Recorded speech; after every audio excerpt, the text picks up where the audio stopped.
You know, after I finished making the massive Pokemon Sword critique, I felt very burnt out by the 8th generation of Pokemon. Despite finding enjoyment with Sword and Shield, I didn't see much of a reason to go back to them when there were so many other, better Pokemon titles to revisit. The game's shortcomings didn't outweigh its myriad of issues enough to warrant coming back. Still, the idea of DLC for a Pokemon game was an interesting proposition, and with how well the Sword video has done recently, I felt compelled to return to Galar and check out these new offerings. Now for me, like many others, this set of DLC had a sinister undertone to it. Going into it, I couldn't help but feel like Game Freak had engineered Digletts just to sell back batches of Pokemon for an increased profit margin. This sinking feeling is why I avoided the DLC for months and months, but now it's time to see for myself how things played out. And you guys asked for it, so here we go. Welcome to my critique/commentary of Pokemon Sword's Isle of Armor expansion. To get some quick housekeeping out of the way, first I would recommend watching the Pokemon Sword critique, as a lot of the information in that video provided the basis for this one. Second, yes, I will be covering the Crown Tundra, but that will come in a later video. While creating this video, I didn't enter into that DLC area at all, and so the Crown Tundra has not influenced my thoughts on the Isle of Armor whatsoever. Third, this video is going to be structured a little bit differently than the Sword video. That was my second playthrough of the game, and so I was able to plan out everything in advance since I knew what was coming. There was no way I was going to buy both DLCs for both versions of the game, or play through Pokemon Sword 2 additional times just to pre-plan the layout for this video. And because of that, the structure of this video is a bit different, and it includes elements of a commentary as well as a critique. And finally, I deleted my save file after making the Sword video, so let me go ahead and introduce you to the new team real quick. I decided early on that I would complete the base game again before starting the Isle of Armor content, simply because I imagine most players would have done the same. They would have started the DLC on a relatively completed save file, and it seems to me that it's the intended experience. With that being said, you can access the Isle of Armor very early on, which is a great touch, given it's home to many Pokemon that are not found in the base game. So anyway, I ventured through Galar, I collected the 8 gym badges, and I became the champion alongside of these Pokemon. Meet Slowpoke the Slowpoke, Lime the Galvantula, Though the Diggersby, Haxor the Haxorus, Chubert the Dreadnought, and Nil the Cinderace. And just so you know, I nabbed the Galarian Slowpoke at the beginning of the game at the Wedgehurst Station, and he quickly became a staple of the team, even though he was relatively weak. I knew once I got to the Isle, I could evolve him and make him a worthwhile addition. So with the events of the main game wrapped up and Swordward and Shieldbert thoroughly ignored, I made my way to Wedgehurst to see what was in store for me. I ventured to the new DLC area and quickly met a woman named Clara, who confused me for the new arrival to her master's dojo. She wastes no time and challenges us to a battle, and it didn't take me long to realize that she has more personality than almost anyone else in the base game. More so, she comes off as a more realized human, as she has major issues with jealousy and losing. So many times, Pokemon NPCs will default to either being overly optimistic and happy-go-lucky, or complete jerks, with very little in between. And Clara stood out to me immediately for this reason. After defeating her team, she attempts to bribe us to stay away from the dojo by forking over a style card, which can be used to access the new character customization options that can be found in the DLC. And as I explored a little bit of this surrounding area, I came to realize that the Isle of Armor offers up a lot of these little trinkets, whether it be new items, new moves, or new customization options. At this point, I wasn't sure about the big picture additions, but I was impressed with the little things that were being thrown my way within the first few minutes. And these little additions, they did add up over time, which contributes to the value of the DLC. After the encounter with Clara, I wanted to keep the main story moving, but I couldn't help but to explore this new open area, at least everything that was in close proximity. The biggest allure of the Isle of Armor, as well as the Crown Tundra, was the inclusion of new wild areas that were populated with returning Pokemon that were not found in the base game. I'll get into this more as the video progresses, but in terms of first impressions, I was pleased with what I was seeing, and I felt it was a step forward for the series. Geographically, this area was a lot more complex than the wild area from the base game. It felt more natural with its elevations, pathways, and overall structure. This opening section felt like a believable and natural environment, whereas the wild area in the base game kind of felt like a caged exhibit at the zoo.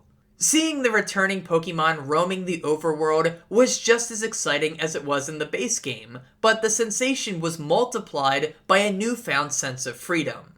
You're not forced to follow the main path. By all means, go out and see what the Isle has to offer. I mean, I saw a whale lord out in the ocean, and I thought, damn, that's awesome. Little did I know, I'd soon be riding out to it and battling it in an epic showdown. And that feeling of seeing something cool and being able to go right to it wows me every time. It was exhilarating, and it clicked immediately in my mind that the 9th generation of Pokemon games need to be structured in this way. These were just my first impressions though, as I pushed onward to the dojo to continue the story. After meeting with Captain Filler here, I was eventually introduced to Honey and Master Mustard, the husband and wife running the dojo. I'm not sure what's up with the condiment names, like I get it, combined they become Honey Mustard, but why do this? Is the game pandering to me because I like Honey Mustard? Man, I want some chicken tenders now. 10 out of 10 DLC, end of video, I gotta go to Hardee's real quick. Goodbye. Anyway, we have to battle Mustard before he will let us join his island cult or whatever this is. So we quickly dispatch of his team. I did want to note here that as I played through the base game, as well as in this very battle, I did notice that some NPCs do battle with a specific strategy in mind, or at least the husk of one. Mustard's Mienfoo starts out with a fake out before using U-turn to go into a Shinx. It's not uncommon to see fake out and U-turn sets while playing competitively, and it was cool to see here. The problem is that he only has 2 Pokemon, and they're both first stages, so they can't really compete with my fully evolved team in the slightest. Still, it is nice to see the battles being a little bit more mindful at times. After the battle, we join the dojo and receive a new uniform.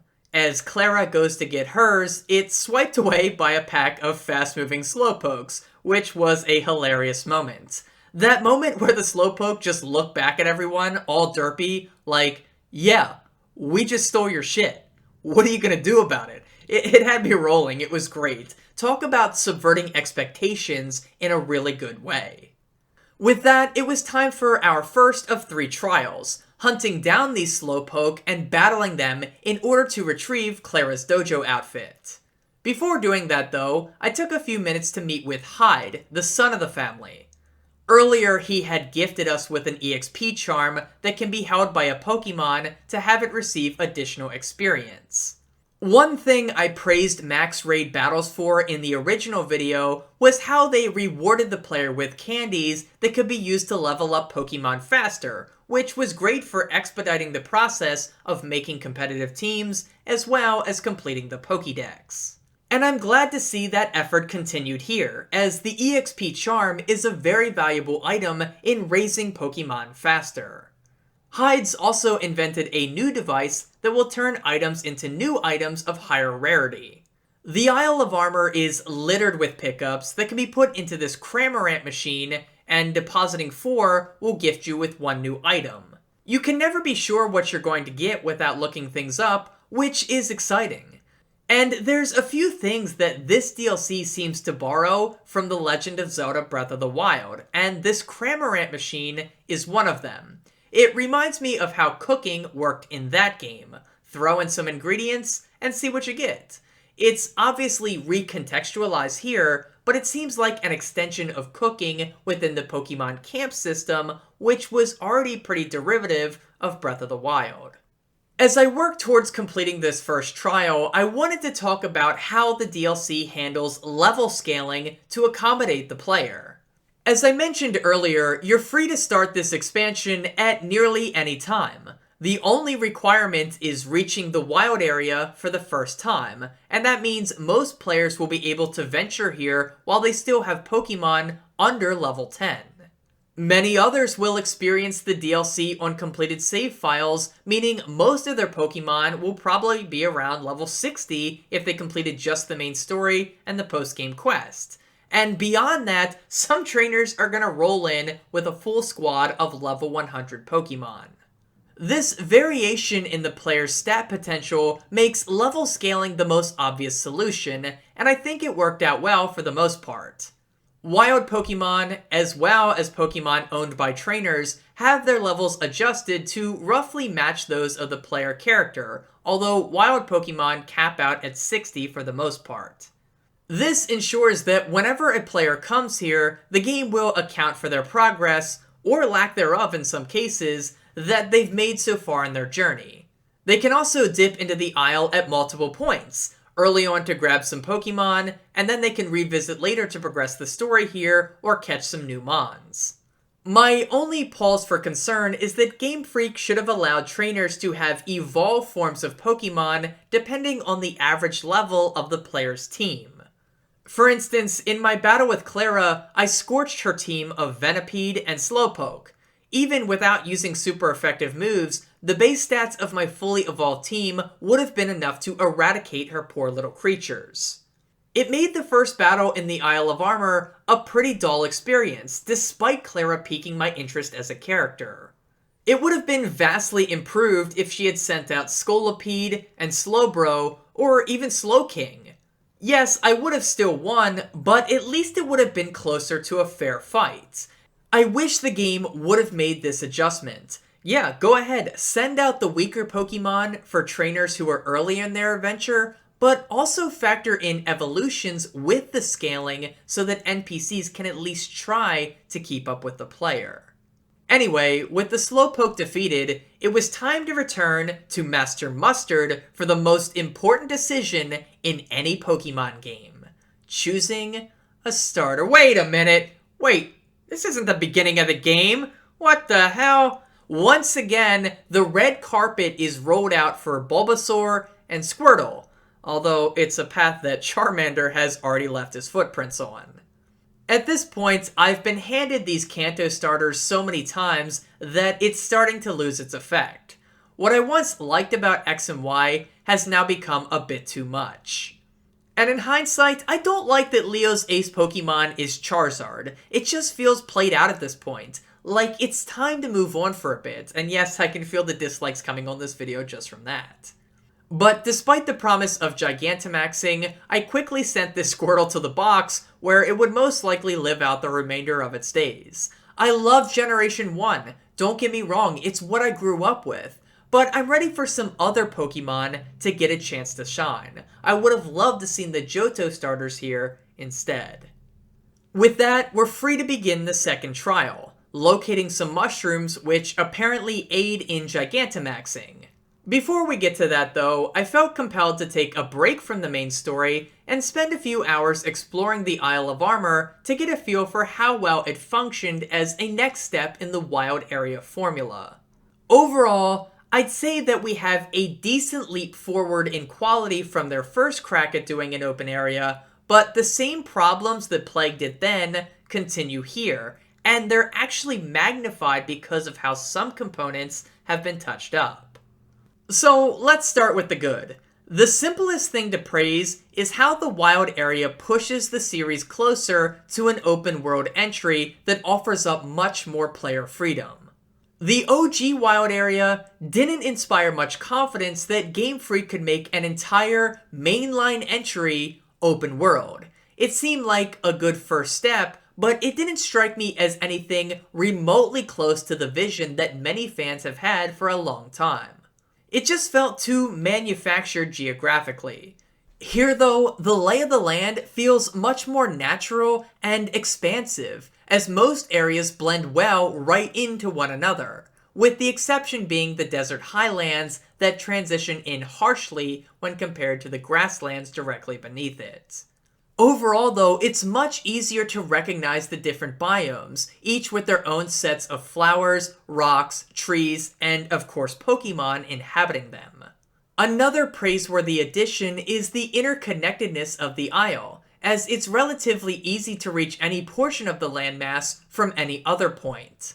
You can choose to hoof it on foot and utilize the cave systems that connect the various biomes, or you can take to the seas and skip to different sections of the map by riding the waves and outrunning Sharpedos. The interlocking design pairs up with the verticality of the Isle of Armor, leading to a sense of openness without losing the cohesiveness. Navigation was a breeze without ever becoming too simple. Finally, the more complex landmass opens up many opportunities for returning Pokemon to pleasantly surprise you as they come into focus. After spending quite some time in the base game's wild area, it just felt fresh to see new Pokemon popping up in new places to see how their models held up in this sort of environment. Seeing some of my returning favorites like Starmie, Kingler, and Lickitung, amongst others, out in this world made me grin just like it did in the original wild area. And I've already mentioned seeing Wailord off in the distance, which that was probably the biggest highlight of these sorts of moments. Unfortunately though, that's where much of my praise for this setup must end. These small steps in the right direction are great for progress towards an open world Pokemon game, but they are fleeting moments of happiness that are interrupted constantly by presentational hiccups and a lack of polish. For as brilliant as the Wailord moment is, and even the Sharpedos to a degree, they are drowned out by the sheer volume of Pokemon who continue to pop into existence out of nowhere. From a far distance, many of these environments appear barren of wildlife until you get closer and see Pokemon spawn in out of nowhere. I didn't like this in the base game, and I continue to despise it here. In the first few moments, it does come off as amazing, but that feeling quickly gives way to mediocrity as you realize almost every Pokemon functions in the same exact way. You'll come across some grass, you'll see 2 to 4 Pokemon species spawn within it, some will chase you, others will run from you, and the rest will be indifferent to you. This, alongside of different movement animations, are the only tangible differences between each Pokemon. They're just all content to walk around in their little patch of grass, not doing much of anything. And the higher level and fully evolved Pokemon that form are even worse, as they're gridlocked into a very small space and are usually incapable of leaving it unless they happen to chase you for a little bit. I can't think of any other way to rob the feeling of a world being alive faster than to have your quote-unquote animals be this restricted. They mostly feel like animatronics instead of living creatures who hunt, eat, build nests, and more. The initial sensation of teeming life is replaced in a matter of minutes with the sensation that the world is alive in the same way that Sims are alive. And that might just be an insult to Sims.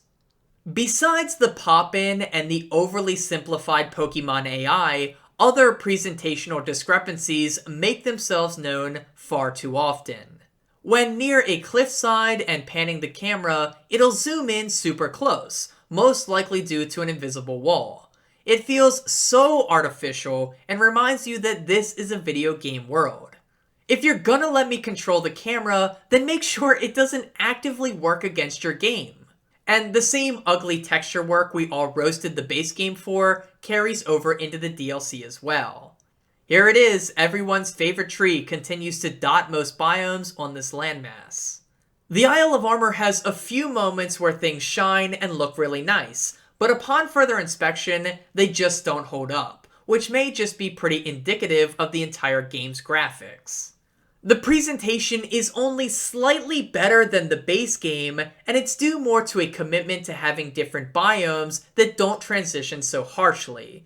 A lot of the problems with the original Wild area continue to be a bother here, and that's really unfortunate. Regardless, we press on to the warm-up cave to complete the second of Mustard's 2 trials. And it turns out there really isn't much to this one. In fact, it's even less than the previous one, as it's mostly a cop-out to introduce max mushrooms and max soup. Before we get to that though, we're up against Clara for another battle against her poison-type team. I made pretty short work of her, but her personality continued to impress me. Anyway, the mushrooms and the soup can be collected, and they allow Pokemon who are capable of it to Gigantamax, which is a very welcome inclusion. In the base game, I believe the only way to get these souped up Pokemon were to encounter and capture them in max raid battles, which was a massive chore. You not only had to find the Pokemon you wanted, but it also had to be capable of going Gigantamax, which was asking a lot of the player's patience. With Max Soup though, all of these stupid steps can be skipped, allowing the player to make any Pokemon capable of Gigantamaxing if they have that option available. It's a really smart and clever way of expediting the process without just giving it to the player and asking for nothing in return. As we make our way back to the dojo, our final trial is revealed to us. Battle Clara. Wait a minute, our last trial was to battle Clara. I mean, not technically, but ultimately that's what we did. I wasn't expecting a whole lot of engagement from these trials, but beating Slowpoke and battling the same NPC twice really isn't what I had in mind. These trials could have been more substantial and interesting, and they just weren't for no good reason. I decided though that before I battled her, I would take some time to investigate into the Isle's Diglett infestation and finally try to evolve my Slowpoke. So, finding 151 Digletts. Somebody really likes their copy of Breath of the Wild, huh? Well, unlike Korok seeds that are hidden by environmental puzzles and oddities, the Digletts of the Isle just kind of exist. There's 151 of them to find, they don't move, they don't battle you, and they don't require puzzle solving skills. You just kind of stumble over them like a random rock while you're out hiking. You'll spot one stupid little Alolan hair poking out of the ground, you'll mash A, and you'll be done with it before happening across another. Strangely enough though, it does kind of tick a box in our animal brains given the variable ratio schedule nature of them, but it's hard still to call this anything other than filler. While capturing footage for this section of the video, I found myself straining my eyes a lot, attempting to see if objects on the ground were flowers, Digletts, or rocks. And after some time, I had to take a rest. You might be wondering if I finished finding all the Digletts, and the answer is no. I found about half, and that was more than enough to get the impression that it was busy work and not much more. With that being said, the reward can be at least worthwhile for some folks. That's because with every bunch of Digletts that you find, you'll be gifted a Pokemon from this guy. And the cool part is that many of them are Alolan Pokemon, which you can't find anywhere else in the game. I'm glad to see these Pokemon return, but they were brought back in a way that's insulting to the player's time. Asking the player to search the map for these Digletts without any help or intrinsic reward is pathetic. Again, you don't get anything out of the act of searching for the Digletts. There's no puzzles to solve, you just find them. The game also doesn't give you any helpful ways to keep track of how many Digletts are left in each area. And I cannot imagine having a handful of Digletts left and having no clue where they reside on the map. It's a level of tedium that I just couldn't be bothered with, regardless of whether or not the game wants to dangle shiny Alolan Pokemon with hidden abilities and great stats directly in my face. And to add insult to injury, the trainer who bequeaths the Alolan forms to you does so one at a time, even if you found enough Digletts to earn multiple prizes. The Pokemon games really need to find new ways to incentivize players to go after rewards, whether they're rare items or interesting Pokemon. So often the series either hands them to you directly, which is boring and unearned, or they lock away stuff behind tedium. The sad part is, they've already found a solution to this in the past. I'm talking about how players could find the Regis in Pokemon Ruby and Pokemon Sapphire. Those games prove that it doesn't matter how vague you make a puzzle, dedicated fans will figure it out, and everyone with an internet connection is gonna reap the rewards. I'd love to see Game Freak return to that methodology for Pokemon, design elaborate puzzles for legendary and mythic Pokemon, and take it a step further by giving the player a way to lure out certain Pokemon on each route. For example, say I want a Pidgey. I want them to introduce a system, maybe like a crafting system, that lets me make an item or use a recipe that specifically lures out Pidgey. I would love to see that, and it would make finding certain Pokemon more rewarding and, more importantly, more engaging. The series really needs to get back to going in that direction, because asking me to find a baker's dozen of Digletts is not exciting, it's not enticing, and it's not interesting, despite the promise of a good reward. I'd rather just turn the game off. Moving on, I was able to gather enough Galarica twigs to form the item which allows Slowpoke to evolve. I mentioned this in the Sword video, but it seems like Game Freak loves to present these quote-unquote new evolution methods into the games, but many of them are just evolutionary stones masquerading as a new item. Instead of asking me to, say, find a water stone, instead, this time the game wants me to find 8 sticks on the ground so that this chick in the middle of nowhere can craft them into a handcuff that can be used to evolve Galarian Slowpoke into Galarian Slowbro. I mean, it's fine, but it's not innovation. It's just presenting the same thing in a different way. With that being said though, I do love the design of Galarian Slowbro, and I was glad to finally have him on the team.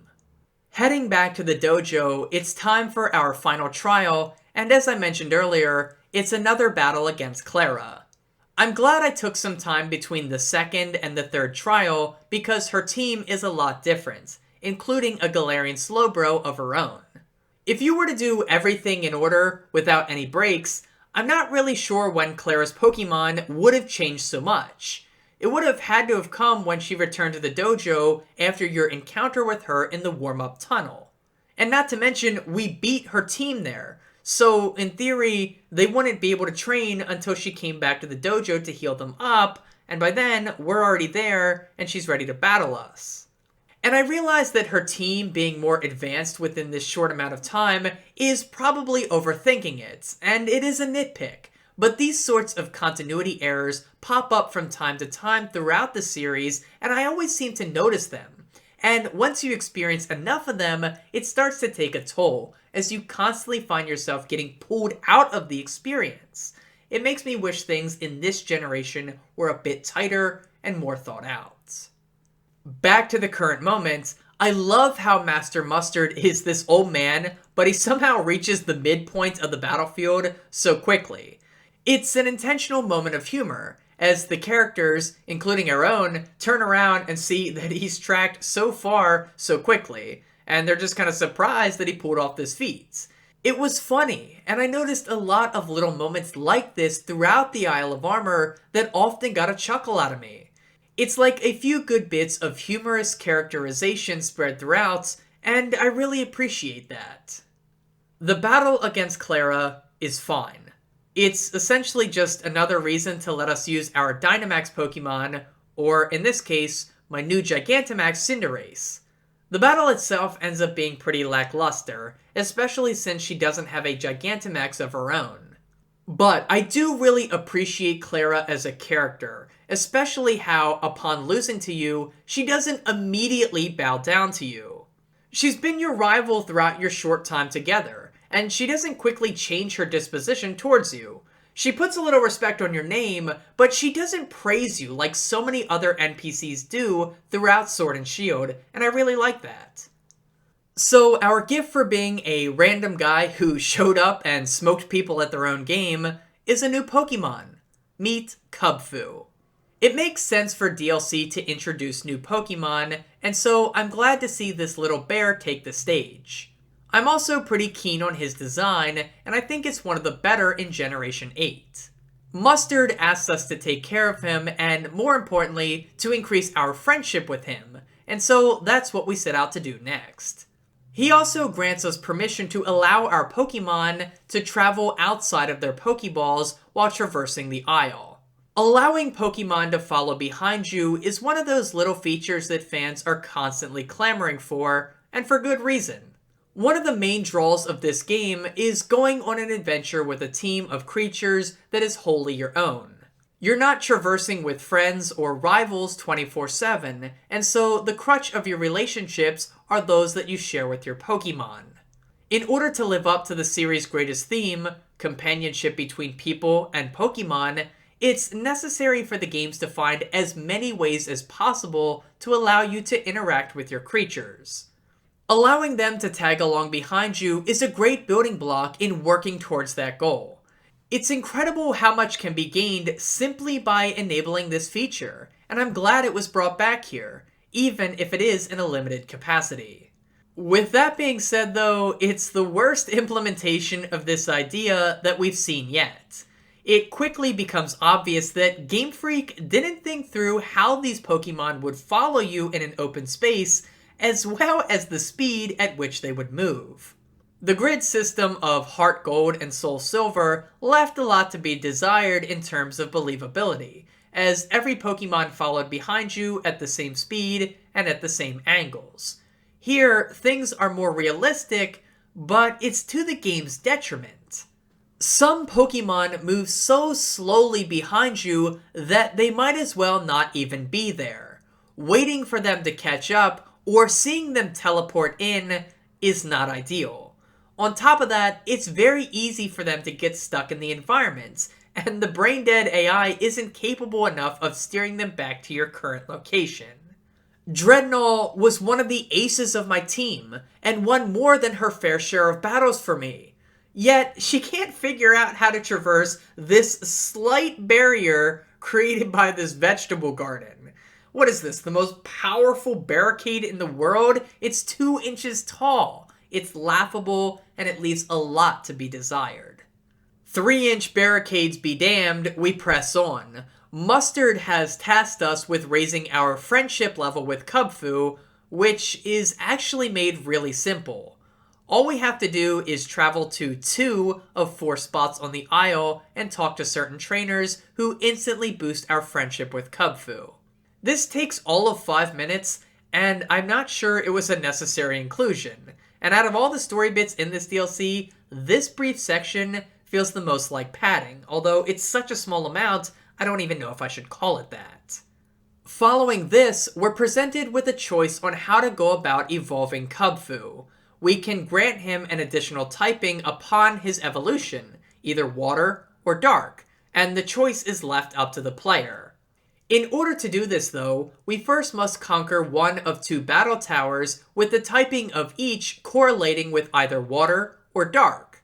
Whichever one you pick is left up to you, but you can only use Kubfu and you must defeat 5 other trainers with 1 Pokemon each, ranging from level 65 to 70.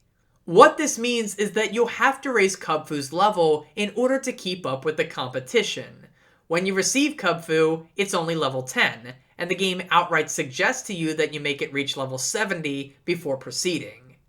In past Pokemon games, this would have been a brutal request, but luckily, Sword and Shield do a great job of expediting the leveling process due to the candies that you receive for doing max raid battles.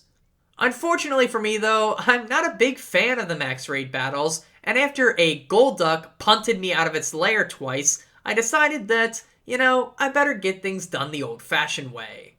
You see, the Isle of Armor is home to Chansey, a Pokemon notorious for stuffing experience bars rather quickly. I was able to get Kubfu to level 65 in the span of about an hour and a half, which wasn't too bad. And while out in the wild looking for Chansey, it got me thinking about how much this DLC emphasizes catching Pokemon instead of battling them, which is kind of a turnoff to me personally. I really think the Isle could have used some more random trainer battles outside of the ones with key NPCs like Clara and Mustard. Just having a few ace trainers sprinkled around the map could have gone a long way in making the balance between battling and catching a lot closer in this DLC.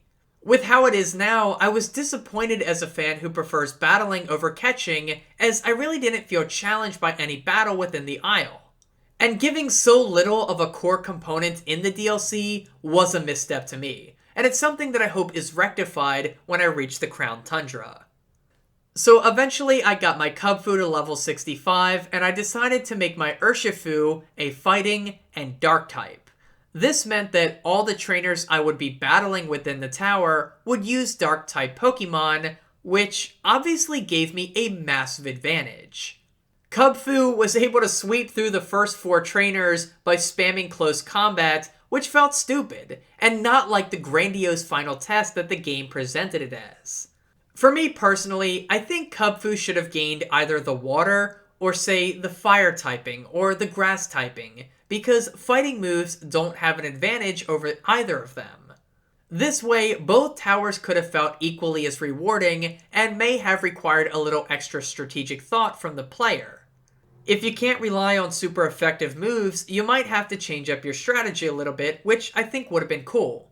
That being said though, Kubfu pretty much eviscerated this Inkay with close combat despite it being neutral effective, so maybe that argument doesn't hold up. Still, the point I'm trying to make is that this experience was really anticlimactic, especially after spending 2 hours slaughtering Chansey in the Fields of Honor. With that being said though, Urshifu does have a great design, and I knew he would remain a fixture on my team for the remainder of the DLC. Despite the weak battles, I do like how the game handles the process of evolving Kubfu. I think it's good for players to have to make a permanent choice, and locking off a tower forever in favor of another certainly checks that box. And the nice part is, you can return to the tower that you chose in order to evolve as many Kubfu as you'd like, which is awesome for people who want to raise one for competitive battling. And at the same time, the player isn't completely locked away from having the other version of Urshifu thanks to the trading system. It's a core part of the series that I didn't really get to talk about in the sword critique, but suffice it to say, it's a critical part of the Pokemon experience, and I'm glad that it's endured throughout the years. Back to my point though, asking the player to choose one version of Urshifu over the other is almost akin to picking a starter at the beginning of the game. It's a choice that carries consequence, and I think the series could use more of that, and I'm glad they used this approach. Heading back to the dojo is meant to progress the story, but for some odd reason, nothing happened when I went back. For a while, I thought I had reached the end of the story content, but I found out there was more to do in an online guide. It said to meet Hop at the dojo, but he wasn't there. So I googled how to get him to spawn there, and, well, fuck the post-game quest, man. What a huge pain in the ass this was. I understand why they would level gate Urshifu away from you until the endgame, but locking away story content behind a completed main story save file is such a pain. And it runs so counter to the come here at any point mantra that the Isle of Armor established at the beginning of the experience. So after an hour-long detour where I caught Zacian and saved Galar from these 2 clowns, I headed back to the Isle of Armor to see what was in store for me next. After spending a little time away from this area, I must note that the new music it introduces was refreshing to return to. There's some good tunes in the Isle of Armor, although they do get a little bit repetitive, especially the overworld theme that remains unchanged throughout. In order to wrap up the main story of the Isle of Armor, the player is going to have to learn how to Gigantamax Urshifu and also beat Master Mustard in a final battle. The first half of this sees the player teaming up with Hop and exploring the nearby forest land in order to find Urshifu's favorite ingredient in Mac's soup. You'll have to lead a Lilligant back to its pet Lil, as well as track down an Applin, before it all culminates with a battle against a Dynamaxed Vespa Queen. This short section, lasting only about 20 minutes, was by far one of my favorite parts of the DLC, as it felt like I was playing through an episode of the anime. I mean, a few Pokemon were selected as key fixtures, and then we got some brief stories showing off their personalities more so than their stats and moves. The Pokemon games have always struggled to personify the Pokemon in the same way that the anime does, and little quests like this go a long way in making the inhabited world feel more alive. I'm pretty sure this was the only point in the DLC where I felt like the Isle of Armor was teeming with actual life, not just 3D models who patrol a very small space within it. I would love to see the series incorporate more mini storylines like this in future games, and more specifically, I'd like to see it being done through the main story in the form of side quests. Game Freak seems so afraid to give one Pokemon the limelight over the other, and since they can't have a mini adventure for every Pokemon, it's a pathway that remains largely unexplored throughout the series. And I think it's time for that trend to stop, and if the series were to embrace tiny stories like this, it would go a long way towards player immersion and fleshing out the worlds. Our final confrontation against Mustard proves to be a good one. However, it's no more difficult than any other story encounter in the game. I don't really have much to say about the battle with Mustard. It's just refreshing to have another encounter with a trainer who has a full team with lots of variety and a Gigantamaxed Pokemon. With him defeated, we're now officially finished with the plot lines of this DLC. And I'll give it credit. I thought the main plot it offered would wrap up after we got Urshifu, but it does carry on for another hour or so, which is cool. Overall, I think the story being told here is fine for what it is. It feels like a handful of short stories that are loosely connected, culminating in a short but fun adventure. It had its share of funny moments, some decent new characters, a few mini adventures, a tough choice, and a focus on a brand new Pokemon, which were all good. However, there's still a lot of loose ends to wrap up in the Isle of Armor before this video concludes.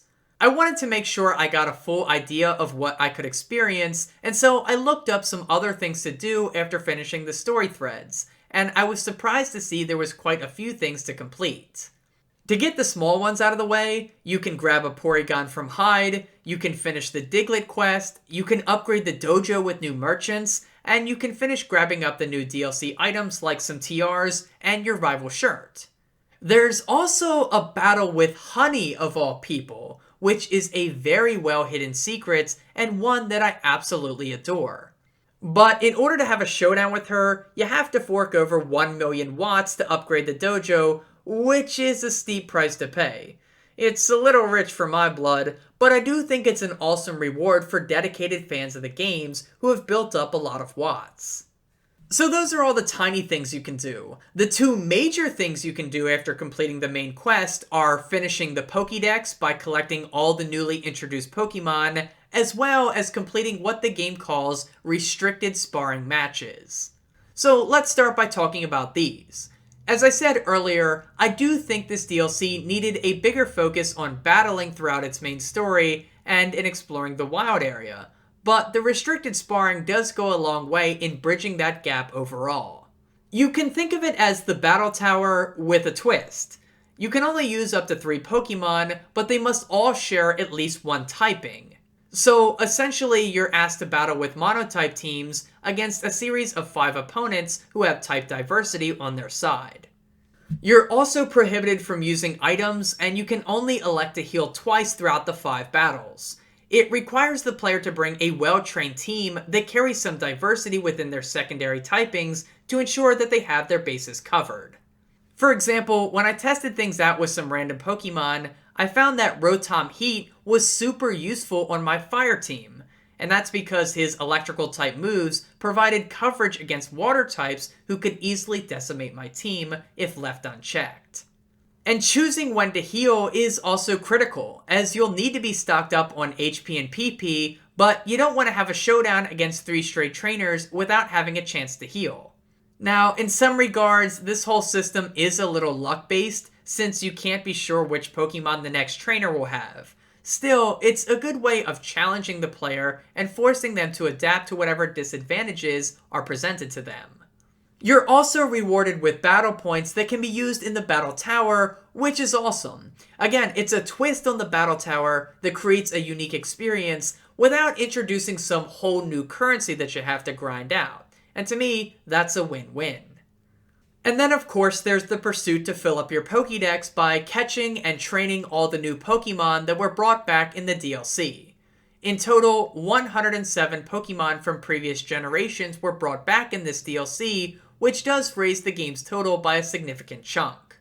Pokemon from all generations were brought back, and it's even possible to earn one of the Generation 7 starters if you find 2/3 of the Digletts.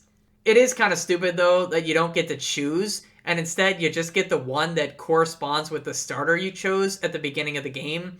So, for instance, I would get Litten because I chose Scorbunny, and I think taking away the choice is stupid, but at least they're here. Regardless, your perception of the re-addition of old Pokemon will be based on how much enjoyment you get out of catching pocket monsters. For me personally, catching Pokemon and that whole aspect of the game hasn't appealed to me in recent years, mostly due to the time constraint that's brought on from being an adult with a full-time job and relationships to maintain. However, many people enjoy this component of the games and will find a lot of joy in hunting down the new Pokemon and making them their own. It's doubly rewarding for competitive players as it shakes up the meta a bit too. It provides a change of pace for competitive battlers without having to wait for a whole new generation or a new set of games to be released. So while it didn't mean a whole lot to me, I can appreciate just how important this can be for fans who've stuck with these games. Although, after going over the list of the reintroduced Pokemon, I just gotta say it, they really pandered to Generations 1 and 5. That's a huge win for Kanto and Unova fans, but it does kinda suck for everyone else. As I begin to wrap up this video, I'd like to share my thoughts on the Isle of Armor as a whole. Its greatest strength is its inclusion of a bite-sized story that could, in theory, be worked into future games as meaningful side missions. This is doubly true if the series were to go fully open world, and this DLC shows movement towards that direction. For full disclosure, I'm also writing this a few days after the announcement of Pokemon Legends Arceus, which appears to be a spin-off game or a series that contains an open world. It really feels like the wild area in the base game, as well as the ones in the Isle of Armor and the Crown Tundra, were designed as a practice run to prepare for that title. I can't say that with certainty though. What I can say is that the wild area in the Isle of Armor expansion is a step in the right direction, albeit a small one. The variety in its biomes and the ability to explore its verticality as well as interior environments is far and above anything we experience in the base game. The landscapes feel more realistic geographically, and exploring the vast oceans surrounding the landmass was exciting as well. And all of these factors led to a more realized version of the wild area. Still, many of the presentational issues that bogged down the original wild area pop back up in the Isle of Armor, quite literally in some cases, and it doesn't inspire much hope for it to be fixed in the Crown Tundra. There's a lingering feeling of lifelessness, especially in the caves. The texture work is better, but it's still possible to find ugly trees. And like I just alluded to, Pokemon continue to pop into existence the second you get close, and they also disappear the second you're out of range. And their mobility is also handicapped in such a dramatic fashion that the world rarely feels dynamic or alive. These are some of the major issues. There's also many other small hiccups that just don't look good, such as walking into a Bouffalante only to clip through its massive afro before the battle starts. These issues never allow you to fully immerse yourself into the world, and it's a shame. The good news is, we're taking steps in the right direction, but they can't be called anything other than baby steps. The story portion of this DLC pack is a strong component, as its characters are often more humorous and more well realized than almost all of them in the base game. This is at least the case for Master Mustard and Clara, who have strong personalities. I wish more of the quests they sent you on did more than introduce new mechanics within the DLC and instead challenge the player more, but they're fine overall, I guess. The other star of the show is of course Kubfu, who is absolutely adorable, and his evolution Urshifu is no slouch either. The pre-evolution has the right mixture of cuteness and aggression to make for a wonderful new entry into the Pokédex, and forcing the player to make a permanent choice when choosing how to evolve it was a worthwhile one. The question of whether or not this DLC was created just to sell back Pokemon to us after the Digletts fiasco is one that will be different for each individual player. For me personally, I can say that the story sections alone did enough to quell that feeling within me. I felt like I was buying into an intended experience that was handcrafted instead of just to gain access to some old Pokemon. If you're a casual fan of the games, this will most likely be all you get out of the DLC, the story bits, but there's other components to enjoy for more dedicated fans of the series. Much of the story within this DLC can be completed in the matter of probably 2 or 3 hours, but those who are more heavily invested will find more hours, and therefore more value, through the new Pokemon being brought back. Capturing and training all the new Pokemon can add a ton of value if you want to complete the Pokédex, or raise competitive teams, or even try out the new restricted sparring mode. There's potential for limitless value here if you're so inclined, but that just isn't the case for me. Oh, and I guess if you want, you can hunt down all the 151 Digletts if you're a psychopath, but I just couldn't be bothered.